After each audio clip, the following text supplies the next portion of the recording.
This is Hidden Killers with Tony Brueski.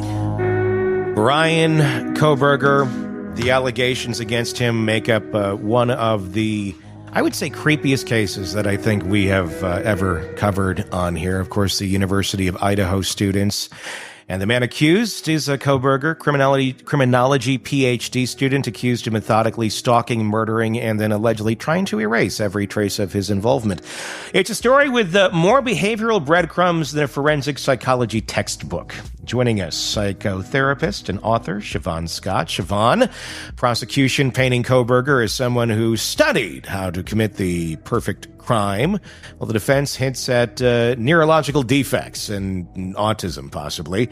How do we begin to separate possible mental health conditions from dangerous criminal intent in a case like this? Yeah, autism, if that's what they're going to go for with that, which it certainly sounds like that's going to be raised as an issue, has absolutely nothing to do with criminal behavior. There are millions and millions of people in the U.S. and in every other country of the world that carry a diagnosis at this point of autistic spectrum disorder. That does not mean that they have dangerous fantasies. It does not mean they plot violence, and in no way does it mean that they don't have a moral compass or a conscience. So that is certainly not something that should factor into whether or not a person is guilty or innocent of something like this, because it simply doesn't result in that kind of behavior. I want to talk about some of the behavior that occurred after the fact, after the crime was committed. And I think there's some nuggets here that are before that also kind of tie in when we try to examine the mind of Kohberger. Way back, right after the crimes were committed, before they had Kohberger in custody, before we knew the name Bryan Kohberger, there was Papa Rogers. Remember Papa Rogers online, the guy that would comment on the case on various Facebook groups and such, that seemed to have inside knowledge, knew about the knife sheath, knew about other elements that were not public knowledge as of that point. The profile picture looked a lot like Bryan Kohberger, if you're to do like an artistic rendition of him. And then when he was arrested, those messages stopped. It was interesting. It seemed like someone was taunting, and maybe it was him. We don't know the full answer to that question yet. And then also immediately after the crime, we have learned that he took that picture in the shower of him standing there, that selfie, wearing that tight buttoned up white shirt. And it's just a bizarre picture. You look at it and go, why? Is this a taunt? And is that all it is? I want to get your insights on this, considering the Papa Rogers part that existed that we are aware of and the correlations with the picture. Because I found a few when I was on vacation the other week. I really wasn't that much on vacation because I was sitting there on my phone all day working on stuff. This is the shower picture. He's sitting there with a thumbs up. You can't see it because it's cropped. And next to it is images from the movie American Psycho. Wow. And, same button up. That's more of a, like a smock or something, but very similar look, all cleaned up. And obviously he's holding an axe. It was a knife that was used, but very similar type looks. So that's the movie American Psycho. You also have, of course, the movie Psycho, and we all know the main scene in that is a shower. And Norman Bates wasn't a character that was necessarily understood, and people were always thinking him as a bit awkward. We have Kohberger, who also felt very similar ways from his own writings. Two movies that seem to have a lot of correlation to that shower picture and also use the word psycho in their titles. And my conjecture on it would be, he feels that everyone thinks he's a psycho. He's probably been called that because of his weird ways of living or just the effects of having autism, and you just operate differently. But then outside the neurotypical, you may not understand it and you get made fun of or picked on or what have you. He clearly did have a history of that happening as well. Is that shower picture a big F you to everybody going, you all think I'm psycho? I'm going to put this out there right in front of you with a big thumbs up after I murder people, referencing these damn movies that no one's ever going to think no one's going to catch this. And I got away with it. I'm really wondering, because again, he's innocent until proven guilty, but how does this strike you? It's absolutely fascinating. And, I had stayed away from the movie American Psycho back when it came out. I was younger and I just thought it would freak me out. I didn't watch it. You've got me curious now. I haven't watched it in years. I didn't remember most of it. I'm going to watch it now. I'm going to rewatch, just because that is really eerie. And looking at those images that you've got there, it's pretty spine chilling. So the picture of him with the thumbs up, I found incredibly creepy because it definitely looks like he's proud of himself. He's accomplished something. And what an odd thing to take in the shower. It looks like his hair is still wet. Mm-hmm. And there's definitely meaning there. And, considering what we know about this whole situation now, it's a pretty dark meaning. Yeah. My reaction is I made this. It's like, oh my God, Kohberger's shower picture is a taunting reference to American Psycho. And then I was like, oh, Psycho too. Same. Yeah. Yeah. It's a big screw you. How often do we see, and you've written a great book on this, and the minds of what's the full title? I know. Minds of Mass Killers, Understanding and Interrupting the Pathway to Violence. Yes. You'll forgive me if I don't remember it all. That's okay. It's a long one. But yes, when we're talking about that, how often do we see mass killers basically emulate something because they don't feel, because they're missing that empathy, so they have to mimic something else or someone else? Sometimes it's a real killer. Sometimes, like, references with him have been to BTK. He studied under Catherine Ramsland, who wrote the book on BTK. How often do they find character or characters that they think they can relate to and almost idolize to an extent where then they're going to go out and give nods like this to them?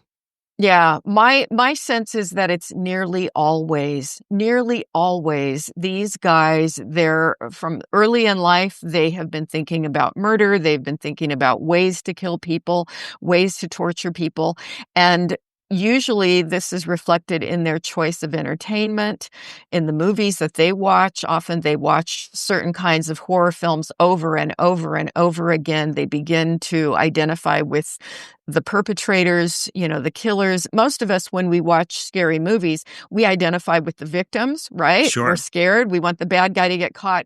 They identify with the perpetrators. Mm-hmm. And whether it's the mass shooters who study each other online and try to out-top each other's kill scores, guys that become serial killers often become fascinated with other serial killers.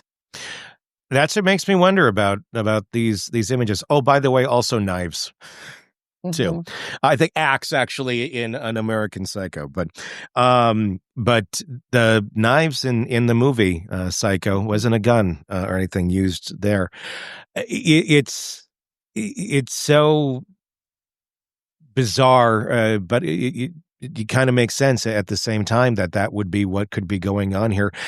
Knowing this, they're just seeing this right now, what else would you be looking for if you were to be going through Kohberger's stuff to go, is there anything else here that can kind of tie him to this that maybe we didn't look at yet because maybe we didn't realize there was this nod to this type of a character? What other things should be examined? Well, the big tell would be where he went on the internet. And I don't know what information they were able to glean about that, but that was the first thing that popped into my head when he was arrested was where does this guy hang out online? Because that's incredibly relevant. What kind of porn is he into? What kind of women is he interested in watching or looking at? I think all of that would have a lot of importance in a case like this. I would now, seeing that, I'd be wondering about like Netflix history or any streaming platform history. What is he watching? What is he watching on a regular basis? Do people like this? Let's say that I'm right, and that there is some sort of connection here with this. Do people like this, like, obsessively rewatch these sort of things over and over typically? Or it's not just, I watched it once and now I idolize this guy? It's more of a I'm wondering if, like, things like this feed people like that because they don't have much feeling, and then they get something out of the movie from the bad guy perspective. Mhm, mhm. Very much. They will have their favorite films, watch them over and over and over and over.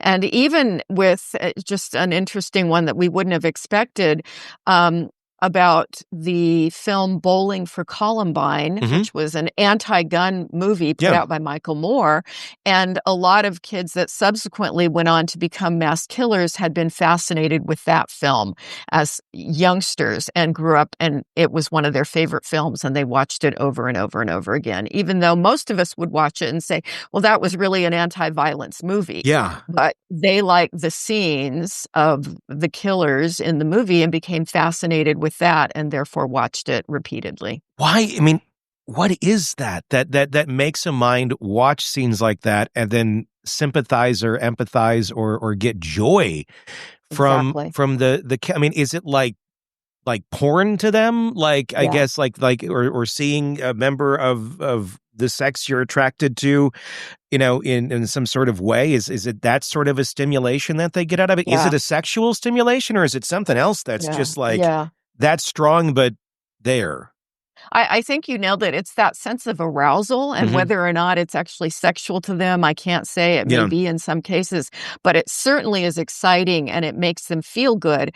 And that's that component of psychopathy that most of us, fortunately, do not have that. So Mhm. we will watch horrible things in the media and have this revulsion or this sense of, oh, that's terrible, or that's so sad, something negative.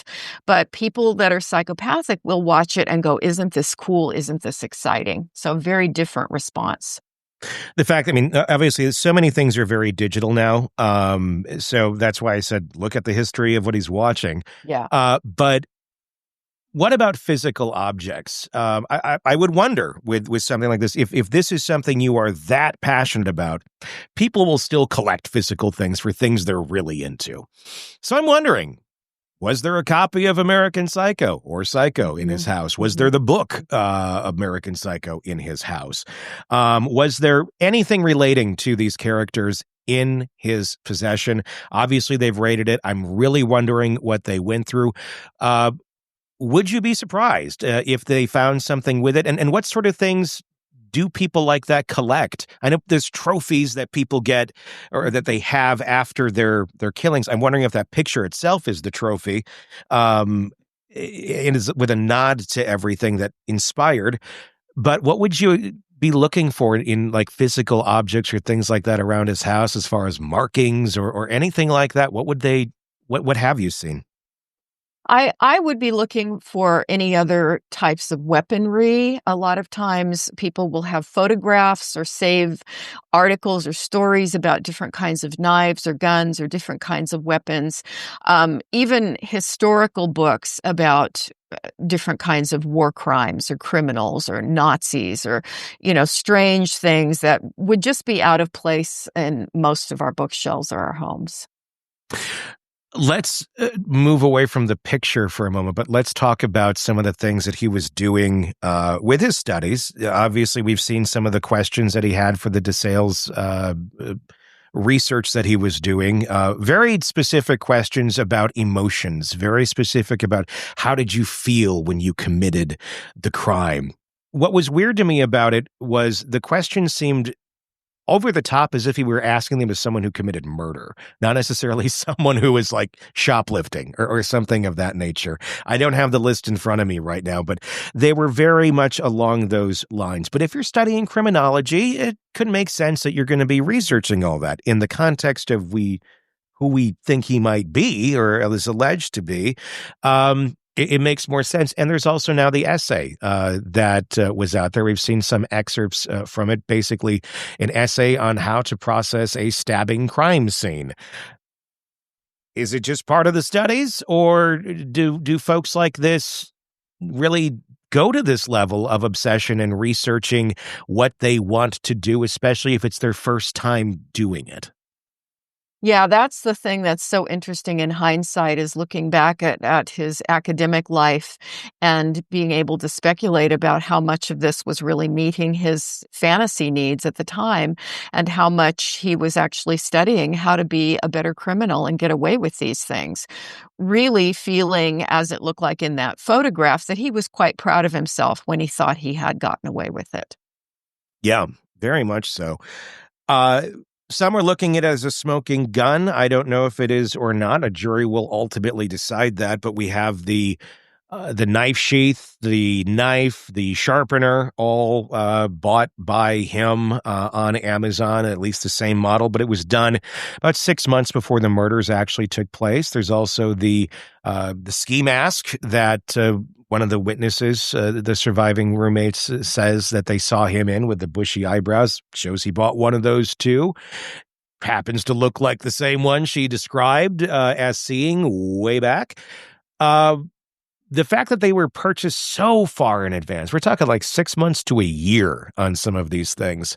What does that say about this? I guess sometimes when you think of a case or stories like this, they buy those things right before. At least we think they buy them right before. Is that incorrect? Do people start really planning this out and getting their supplies that far out?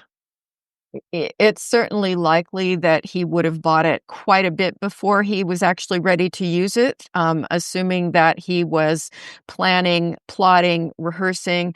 And it's a scary thought, but what just occurred to me as you mentioned that is we don't know how many times he was driving around with these things in his car, perhaps looking at other people in other places, and he just never got the exact right opportunity.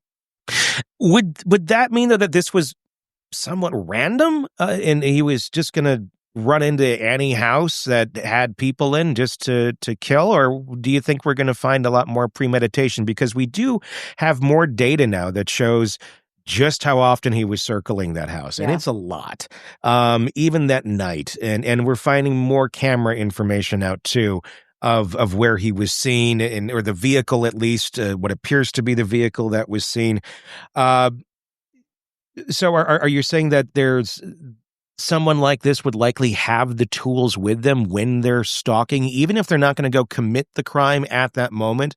Part of having like the getup is an important part to them? Certainly could be. And, when his defense liked to make the point that he just was this harmless guy who liked to go out at night and drive around. Well, that sounds like stalking behavior to me. It's what a predator does. They go out. A lot of them are voyeuristic, so they're watching, they're looking for windows they can peep in. They're looking for women they can see out, maybe walking home from a bar and follow them home. And they do look for just the right opportunity, but they may pick a certain person and then watch them over the course of time before they actually plot the attack. But could he have been doing that for months? Yeah, I don't think I would be trying to make the case, well, he's just such a nice guy out driving around at night all the time. Well, and the looking at the stars went up in flames when they realized, Right. oh, it was extremely foggy that night. Like low fog, low clouds, like there was no stars. There's nothing there. I'm sure it'll be argued as conjecture of, well, he likes to. Maybe he's hoping to get out of the fog and find something. Mm-hmm. He was also allegedly seen in Clarkson, Washington on video at stores hours after the murders. Some of the assumptions there is that maybe he was trying to get rid of some of the murder weaponry, or I'm wondering if it was more a victory lap in public, with the tight white shirt on that we're seeing in the photo, just going out and about, maybe also disposing things. But I'm also wondering, is there a thrill that someone like that would get from going out looking all neat and white and clean after just committing such a horrible crime? People are freaking out and you're out there in the crowds. I mean, Costco, Albertsons, those are fairly busy places. And if he's seen there wandering around right after the murders, the morning of, getting all dressed up in the shower, is that something? Is that something of a thrill, that they're just taking up every single moment that they can get and just soaking it all in? Mm-hmm. Yeah, look what I can do, look what I can get away with, and nobody knows. I've got this big secret, and I fooled everybody.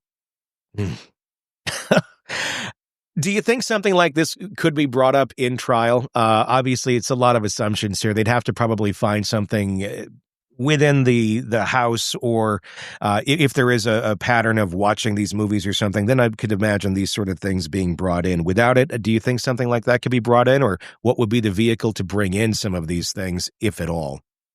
Yeah, I think it would probably be pretty hard to have something that you could present as evidence without the person coming out and owning it and being willing to discuss it. Mm-hmm. It's going to be very fascinating, because this thing, it gets deeper and it gets darker every single day. When you see someone who's academically immersed in violent behavior, allegedly writing about how not to leave a trace at a murder scene, it's that fine line, especially this was done in 2020, to tell the difference between curious student and psychologically dangerous individual. At 2020, when he wrote this, not today, now that we have all the other context, at 2020, when he wrote this, is this the writings of a dangerous individual then? You know, we can't read too much into that assignment, because it's probably an assignment that everyone in that class did, and everyone that got a good grade pretty much wrote the same stuff. Mm-hmm. You know, going over the paper, it was well done. It was, as you say, clinical. It was factual. And that's exactly what the instructor would have expected, because you want people who work in law enforcement to understand this stuff, to understand how to preserve a crime scene. So I don't think from that one assignment we can read anything significant into it, other than he did a good job. You know, he studied, he was a smart guy. But would this have anything to do with his later behavior? Not in and of itself, but we do know that there's a small percentage of people who are drawn to forensics and criminology and police work because they have this psychopathic streak, this need sometimes to have power over other people, or because they really want to commit violent crimes and they feel like this gives them the opportunity to become a better criminal. So when we put it all in the big picture, I can see why it's alarming to people. And that's the interesting thing, because it seems like sometimes it can be a fine line there between you're using your skills, I'll call it that, for good or evil. I guess a skill, I would say it's something of this nature, maybe empathetically kind of empty, something where you can more scientifically look at the material, more mechanically look at the material, and keep emotion out of it. Which would be helpful if you're a murderer. It would also be helpful if you're an investigator as well, to be able to really dig down and do that sort of thing. And the red flag here, I guess, or the fine line is, you know, if it's Kohberger, when did he cross that? And was this a line that he'd already crossed back then, starting to think about these fantasies of maybe not have the exact people down of who he's going to go after, but having that rage, if it was him, that, okay, I'm gonna really study about this mechanically. So the rage is over here, but I know how to execute this. And he certainly, you know, he talked about everything you need to do to not get caught. And he didn't. If it was him, he didn't leave a whole lot behind. Yeah, he did a fairly good job, other than the knife sheath. Other than the obvious, yes. Without that, there would be nothing on him. So it's interesting, that emotional disconnect. It's the same in a lot of professions. I think even when you look at doctors or surgeons, you know, when somebody's doing a hip replacement on grandma, they're looking at the technical aspects of it and aligning the bones and the muscles and doing their best job. They're not thinking about, oh, and this is someone's grandma. You know, they're disconnected from the emotion. So I think, looking at where he was at developmentally, he would have been pondering a violent crime against women probably for many years, probably going at least into early to mid-adolescence. So when we look at, was this something, a path he was already on cognitively? Yeah. Before, and that could have, as I said, could have driven him to want to study criminology. Let me ask you about that. If he was on this path, you know, obviously we're just talking, it's conjecture, it's allegations, he's innocent until proven guilty. But if we're talking that he was likely on this path from an adolescence, of course we have the writings where he talks about not being able to feel emotion and things of that nature on a message board, if that's him. And then you have this character that seems to be playing out exactly that from the recollections that people have talked about him in terms of his demeanor, his character. Very much a guy that has some issues with women and a very hard time trying to naturally relate to, I think, not only women, but people in general. When you add that into the equation here, and then you take a look back at how early this could have been going on, does that make him an incel? I know that's a term that gets thrown out a lot, and there's a lot of argument of it. You can only be an incel if you're part of the group, if you're part of this online organized community. To me, I don't, maybe by definition, but I don't know that the fruit is all that different from the one that's, part of the orchard from the lone tree over here that has these same feelings. Right. What's your exactly. thoughts? Yeah, incel isn't a clinical term at all. It's a kind of a pop culture term, and it's fine. I'm not knocking it, but I wouldn't specifically say, "Oh, I'm diagnosing him as an incel." Sure. I think we can say that any male who has violent fantasies toward women, who has had repeated romantic attempts and failed at all of them, and is often a virgin, that can be qualified as an incel, particularly if they're having violent fantasies. But that's just a pop culture reference. To me, clinically, it doesn't carry a lot of meaning. But would he fit that? Yeah, sure. We could certainly say that. Because that term comes up so much, and it's not a clinical term. How does one describe someone like this clinically? Obviously, we're going into probably a dark triad of personalities. Yeah. But how, if that is a strong one, the kind of deep hatred for women, the self-loathing, ultimately extreme insecurity that leads to this defense mechanism of hate towards them. What is that? What are we looking at for somebody psychologically? And labels are one thing, but what kind of label are we putting on that? Yeah, label. I have gone with from the beginning, and it would fit for anybody who commits a crime like this, is severe cluster B personality pathology. And you mentioned dark triad, and that's narcissism, psychopathy, and you add Machiavellianism, that manipulative tendency, and then for a person who commits a crime like this, you throw in sadism. So it's really the dark tetrad. It's 4 personality qualities. And that would be the clinical term for someone like this. At the end of the day, when people overextend themselves or are overly confident, a lot of times we look at that, and if they're somewhat emotionally detached, and one will go, oh, they're really insecure inside, and this is, how they're acting out. When you get to this level, if in fact it is him, and if he does have these sort of things, again, big ifs, kind of, is that someone who is really insecure today, or is that someone who was really insecure a long time ago, and now that insecurity is gone because they've built up this whole new person that wasn't ever who they were, and they operate in these areas?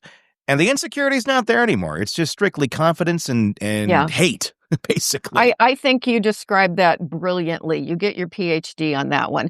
Yes, that the initial genesis of the problems could have come from a sense of rejection and insecurity, but it evolved over time into someone who's so defended, and this rage is really the predominant thing. And as you say, his narcissism and confidence. And the other personality quality that I didn't mention that I should throw in is a person who's kind of schizoid. And that means somebody who is disconnected from emotions and disconnected from other people and has trouble, making empathic attunement with others. And that would certainly be another component with the other ones that could make a person very dangerous. And so many times people look at what happened in your childhood. What abuse did you have? And as far as we know, and I'm not saying it couldn't be out there, but as far as we're aware, there really wasn't much abuse or anything there as far as the surface goes. So it doesn't always take something super tragic, I guess, to turn the person into this. Is this one of those things where it's just, this is how you are, this is how your chemical makeup is firing, and where everything is in your body, and it just happens to make you be like this? Yeah, I think we can say for folks like this, it's largely biological. Yeah. And why they come out of the chute wired wrong, we don't completely have that nailed down. We don't know, but we certainly know that not every serial killer, not every misogynist, not every horrible person has had a history of trauma. Some have, but that's true for the general population. Mhm. Many people have a trauma history and don't become cluster B personality disorders who act out violently against other people. So there are just a lot of mysteries still about why some people seem to be wired differently this way. What do you think's going on with him right now? When we see him coming out into court in his suit, dressed nicely in the days that he does, he seems to exude some sort of confidence here. He sure does. He doesn't seem to be real fidgety or weird. Weird, I guess, if we're looking at something, the clinical term weird, where we're looking at somebody who, if they did do this, is showing zero empathy whatsoever. Where do you think he is in his mind on all of this, in this specific case, knowing what we know about him with his studies, his interests? And if we're to put all that together, he's sitting in that courtroom being charged with this, and everybody's saying, you killed these 4 kids. Mm-hmm. And let's just say he did. Mm-hmm. What is moving around in those wheels as they're turning? Yeah, he sure doesn't look nervous, does he? He No. looks very confident and polished, and he's gotten a good haircut and a nice suit, and he looks put together. So it's really hard to speculate, but there could certainly be a part of him that's enjoying the attention and enjoying the game aspect of it. And he has very aggressive legal representation, and he may really be thinking he's going to beat this. Do you think there's a confidence that he's going to beat it, or is it just, I enjoy this ride? I mean, have we seen that before? Has there been other cases where the murderer got into it just to experience the whole, the whole presentation, the whole, everything that comes along with it, including the courtroom process? I think there's an element of that. There's always this, look what I can do, look what I got away with, and I'm going to fool you all. And there can be that aspect of it's sort of gamified for them. It's the attention. It's creepy. It's all very, very creepy. But I'm glad we got a chance to kind of break down that essay. I did a full reading of it the other day on the air. And yeah, I mean, by itself, I walked away going, yeah, it seems like what a criminology student would write. Yeah. But then you get the context to it and go, maybe there's more. Maybe it was a learning experience for him that he then applied a couple more years down the road. Yeah, in my training, I had to do a lot of interviews with sex offenders and research what goes on in the mind of a sex offender. Yeah. And that is very dark stuff. But if I wrote, which I don't remember, did I write any papers on that? But somebody could look at that and go, whoa, why is she interested in this? That's part of the training. You have to study it. And it seems like with him, there's a lot of things that were done early, like way before the crimes were actually committed, if he committed the crimes. Buying the knife like 6 months out, buying the head covering that he had like about a year out. And I don't know that speaks to that he was planning the crime at that moment in time. I just wonder if he went along with the crime with things that he had out of convenience. Just like, why would I go buy another knife? Why would I go buy this when I already have this? And that's what I wonder there. Do you think he was thinking that far ahead when he made those purchases? Or was it just, I'm buying this stuff, maybe I'll have a use for it someday? My guess is it was part of the murder kit, the murder plan. And people typically find the pre-murder phase, which can go on for years, right? When they're entertaining their violent fantasies, they find that really exciting and arousing. And so the act of accumulating these items and the anticipation for what you plan to do with them someday, that's sort of like an adrenaline rush for them. It's like a real sick, dark way of it's the journey, not the destination. 100%. Yeah. He stood in front of the shower, freshly groomed, wearing a crisp tightly buttoned up shirt. Anybody ever see anybody wearing shirts this tight anymore, ever? I suppose if you're wearing the tie, you'd probably button it up there, but there's no tie. It's just awkward. Bryan Kohberger flashing the thumbs up with this little smirk.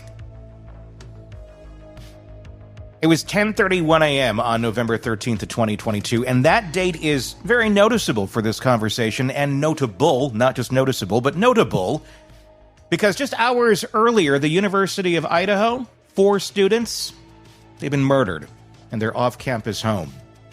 No one knew who Bryan Kohberger was at that moment in time, or suspected him at that moment in time. But here he was, taking a selfie that very morning. Someone had nothing to do with this? Okay, sometimes people take selfies. A lot of times people take selfies. Bryan Kohberger doesn't strike me as a selfie kind of guy. I could be completely off on that assumption. At first glance, the photo might seem like nothing more than an awkward mirror shot. The kind we've all seen 1,000 times on Instagram. But context changes everything. The shirt, the smirk, the setting. It all struck a chord. What is this? Is this a taunt? Is this evidence? Is there something on his finger there that shows friction from a knife? When I saw it, a lot of things ran through my mind. And a few days after seeing the photo, another photo struck my interest, and a concept struck my interest. Take a look at this one. That's American Psycho, in the movie American Psycho.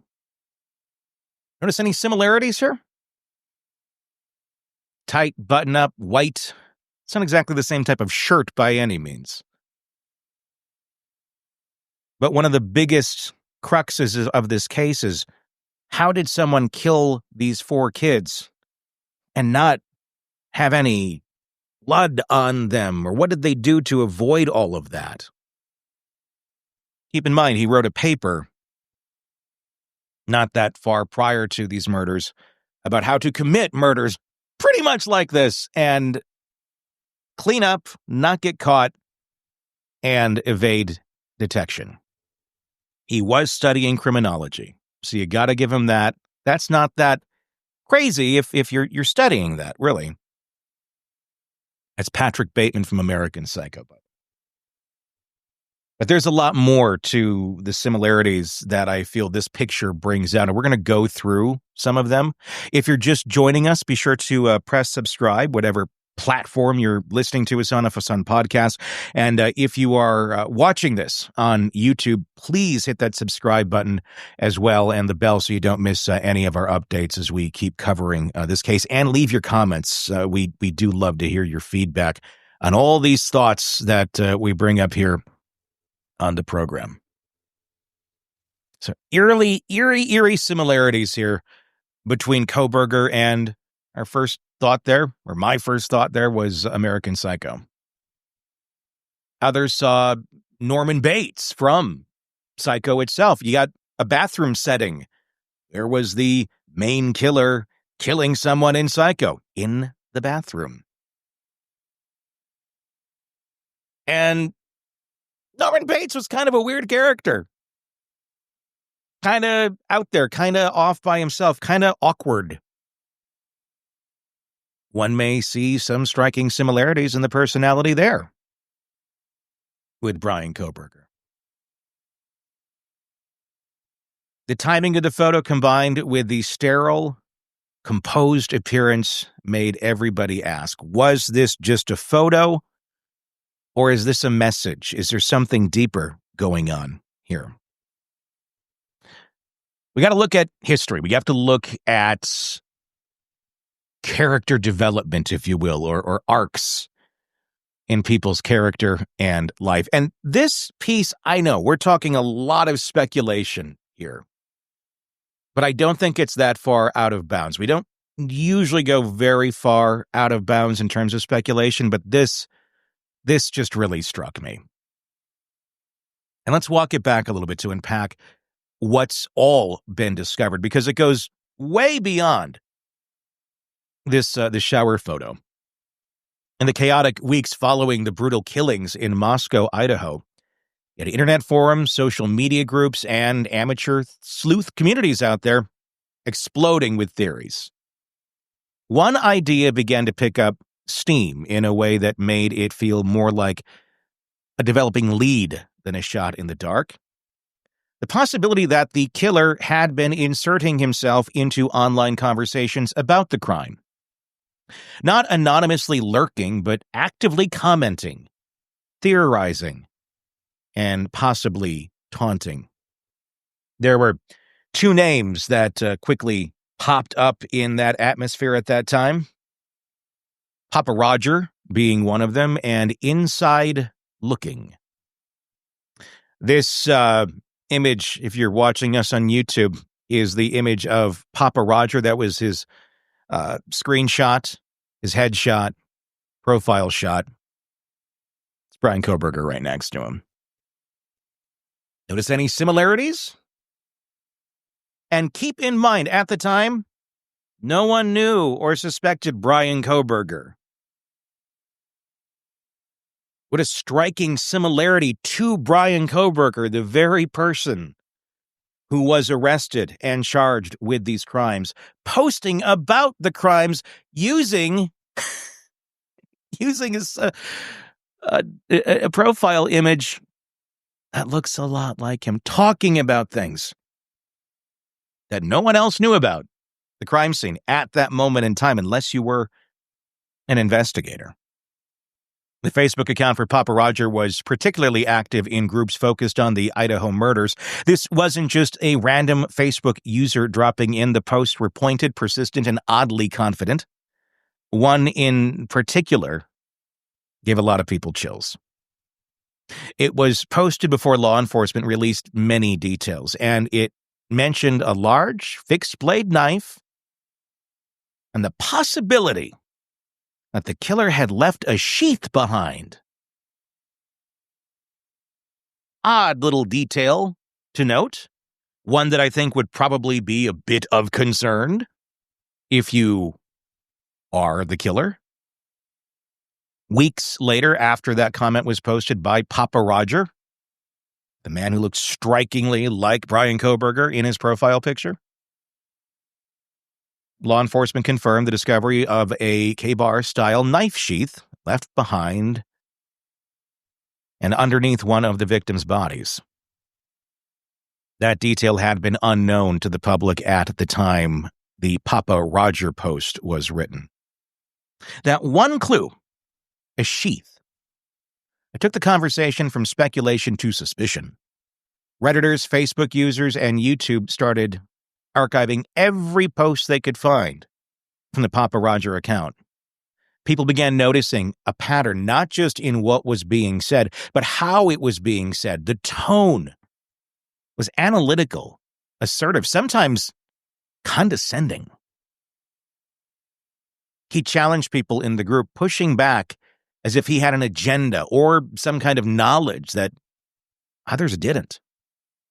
It wasn't trolling and it wasn't joking. It read more like someone deliberately guiding the narrative, needing to be in control of the ball that they started rolling down the hill. Or even worse, showing off. Hiding in plain sight, if you will, getting joy of being out there on these forums, talking with all of these people who are hurting, who are searching for answers. Again, in plain sight, with the pictures. But no one knew who Bryan Kohberger was yet, and certainly nobody's thinking some military-style general-looking guy, as that photo resembles.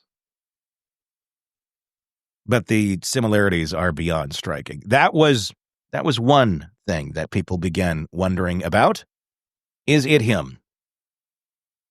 And to this day, we still don't know the answer to that.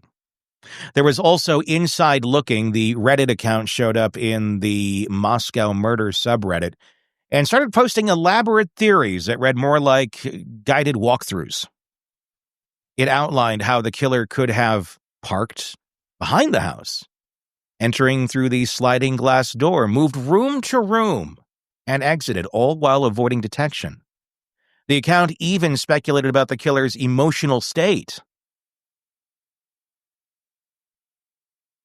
Remember Bryan Kohberger did that little DeSales University research project focused on the emotional state of criminals after they committed a horrible crime?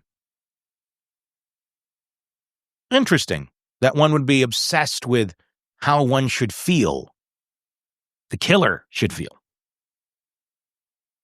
while in a state of attack, a state of murder, and after the crime.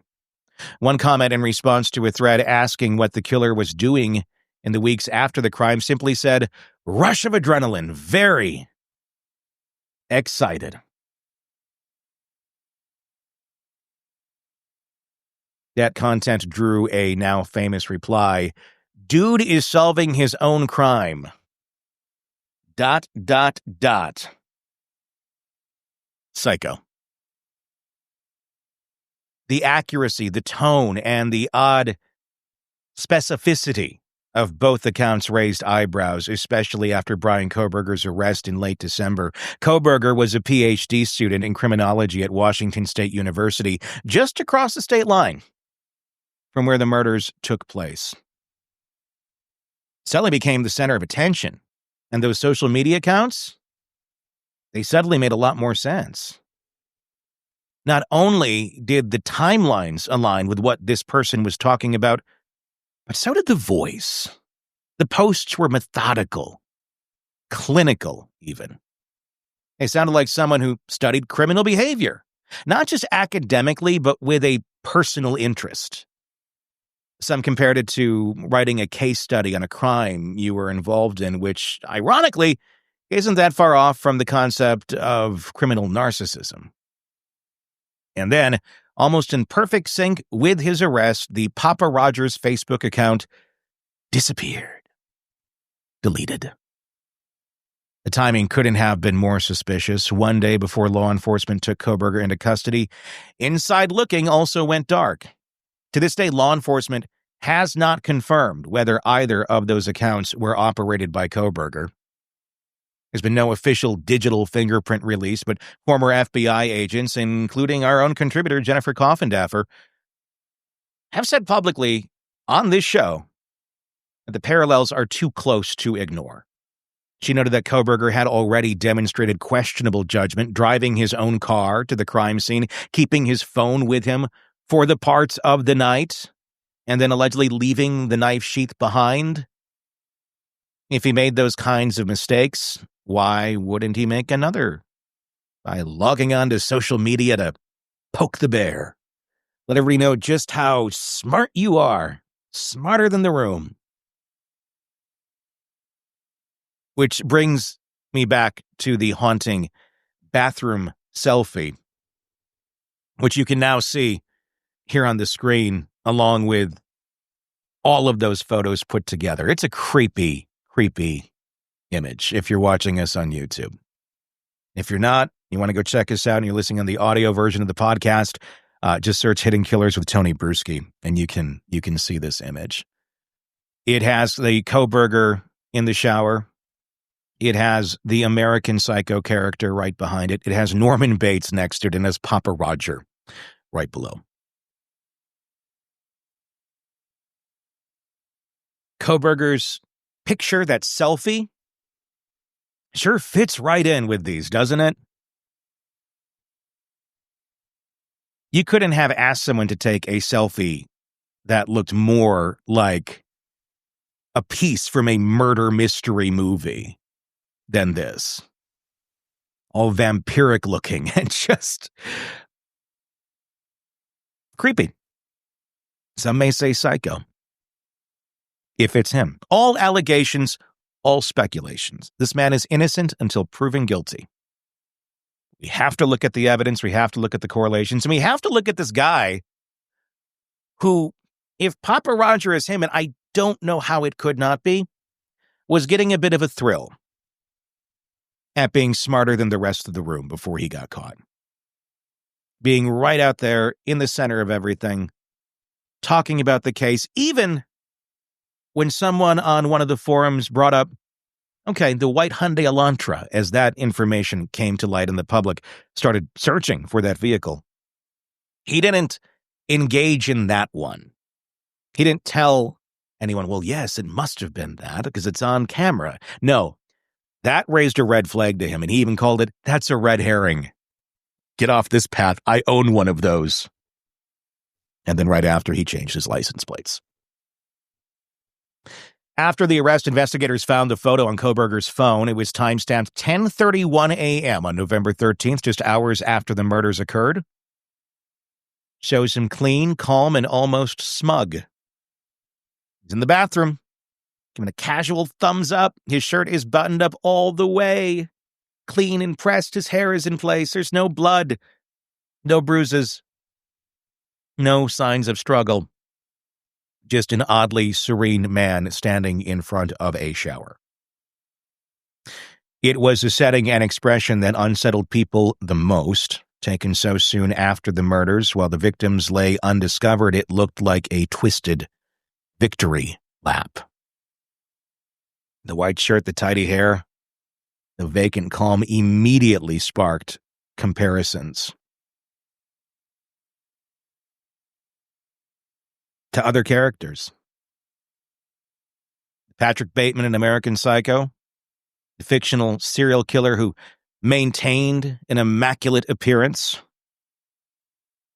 and a detached demeanor even as he committed brutal acts. Bateman, like Kohberger, was obsessed with control, with being perceived as a smarter, sharper, cleaner than everyone else. The photo, whether intentionally styled that way or not, hits eerily close to that archetype. Of course, then there is the shower, the striking backdrop in Psycho. The shower scene is one of the most iconic in horror history, a place of vulnerability. Turned violent, people couldn't help but notice the dark symbolism of Kohberger's standing there, clean, composed.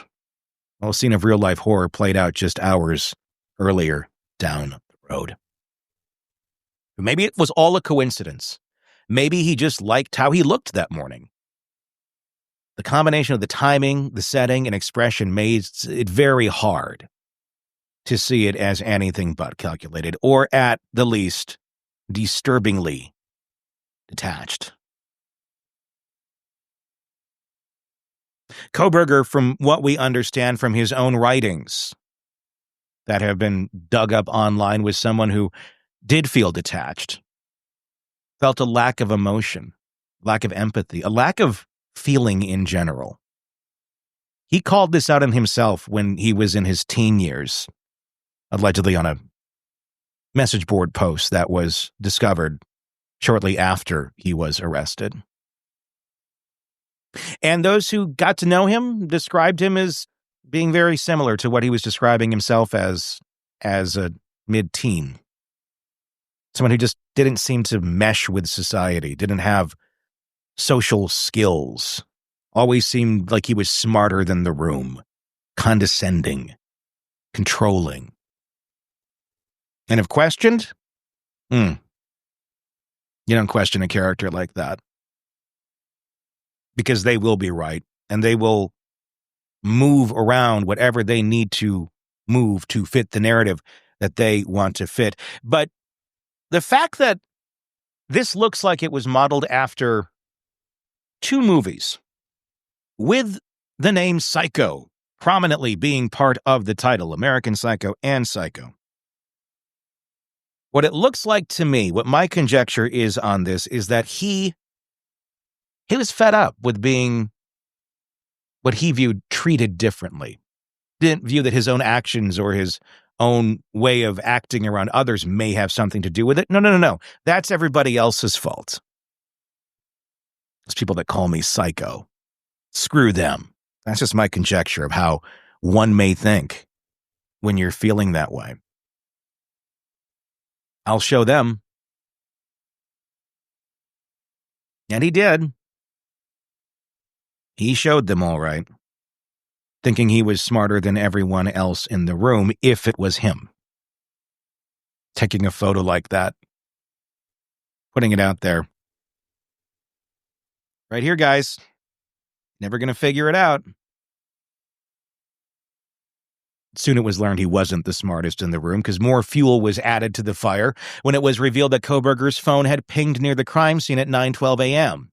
Again, just hours after the murders. Prosecutors believe he drove back to the house, possibly to see the aftermath. Maybe he was curious. Maybe he was watching. Former FBI agents say it's not uncommon for certain types of offenders to return to the scene, to relive the event, to see the chaos that they have created. It's about control. It's about dominance. It's a voyeuristic thrill. And you line that up with the selfie, taken the hour later, the narrative starts to take shape. It is not just a photo. It might be a timestamp of satisfaction. Meanwhile, Kohberger went back to business as usual. He attended classes. He continued his role as a teaching assistant. He graded papers, and according to several students, his demeanor even changed. He seemed more relaxed and more talkative, and very disheveled that first day back in class.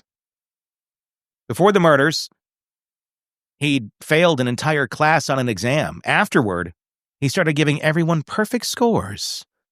It was as if something had shifted, not in a normal way, but in a very bizarre, manic and quiet, confident way. As if whatever pressure had existed before had then been released. At the time that all that was going on, he was allegedly also taking precautions. He drove cross-country with his father for the holidays, heading back to Pennsylvania. Once there, surveillance caught him wearing gloves while taking out the trash. He even tried to dispose of garbage in his neighbor's bins. You know, like you do at 4 a.m. when you're visiting your parents on the opposite side of the country. Investigators say he meticulously cleaned his car, the same one believed to be seen near the crime scene, and even changed the license plates days after the killings. The defense has, of course, pushed back as they have on everything, saying those behaviors can be explained, hygiene habits, nervous energy. No, it doesn't. You can't just say that and expect them to go, oh yeah, nervous energy, putting random things in plastic bags and then going and putting them in your neighbor's garbage can. And yeah, no. Prosecutors argue that taken together, they paint a clear picture. Someone who knew he had something to hide. And there's the psychological side. Experts across the board, former FBI agents, forensic psychologists, criminologists have described Kohberger as someone who may exhibit traits of narcissism and psychopathy. Again, not diagnosed, just observations. That doesn't mean, like I said, he's been diagnosed, but his behavior fits a pattern. Cold, methodical, lacking remorse, focused on control. Even the way he allegedly treated students in his class points to someone who relished power dynamics. And if he did post online as Papa Roger or inside looking, that lines up perfectly with the idea of someone who wants to be the smartest guy in the room, someone who gets a thrill from being involved in the chaos without anyone realizing, someone who couldn't resist showing off, even if it meant taking a risk. It's not the behavior of a criminal mastermind. It's the behavior of someone who wanted to be seen as one. Someone who thought he was smarter than everyone else, smarter than law enforcement, smarter than the public, maybe even smarter than the justice system itself. Or maybe he wanted to experience the justice system itself. We don't know for certain what his intentions are. We probably never will. If it's him. We don't know for certain if he posted online or if that selfie was a taunt. What we do know is that there is a trail of behavior, both digital and physical, that has unsettled even the most seasoned investigators. Kohberger, of course, has pled not guilty by remaining silent when asked to enter a plea. He's entitled to a fair trial, and the burden of proof lies with the state. But regardless of what happens in court, these details paint a disturbing portrait of what might have been going on behind the scenes. Because if it turns out that he took the selfie as a souvenir, that he wrote those posts as a way to insert himself into the narrative, and he circled back to the crime scene just to watch it all unfold, and that the picture in the shower and the outfit were an homage to American Psycho and Psycho. We're dealing with someone that committed far more than a brutal act. We're dealing with someone who wanted to be recognized for it. And that's the most chilling part. Not just the violence, not just the loss, but the idea that someone might have killed and then smiled for the camera, confident that nobody would ever connect the dots. Well, they did. What do you think about all of this? Let me know in the comments. I'd love to hear your thoughts. Is this all just, bias that we have, confirmation bias that we have from being into this case for too long, and we see something and kind of go down a road because it looks like it might fit? Maybe. Or do all of these dots, American Psycho, Papa Rogers, and Kohberger, is there a connection? Does he want us to know there's a connection? Does he want us to know that he knows he's Psycho, but you don't? At least at that time.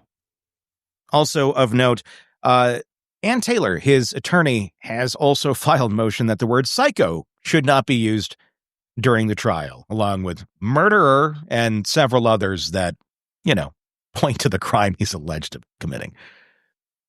We'll see how all that stands out, as the judge has not quite yet ruled on the terminology that can or cannot be used. Again, in the comments, let me know what you think. I would love to hear your feedback. And press subscribe, because we got a lot more coming for you as we continue to cover this case right here on the Hidden Killers podcast from True Crime Today. I'm Tony Brueski. Thanks for joining us. Craving non-stop true crime updates? Press subscribe now and get the latest cases, analysis, and expert commentary delivered straight to your feed. Only from the Hidden Killers podcast and True Crime Today.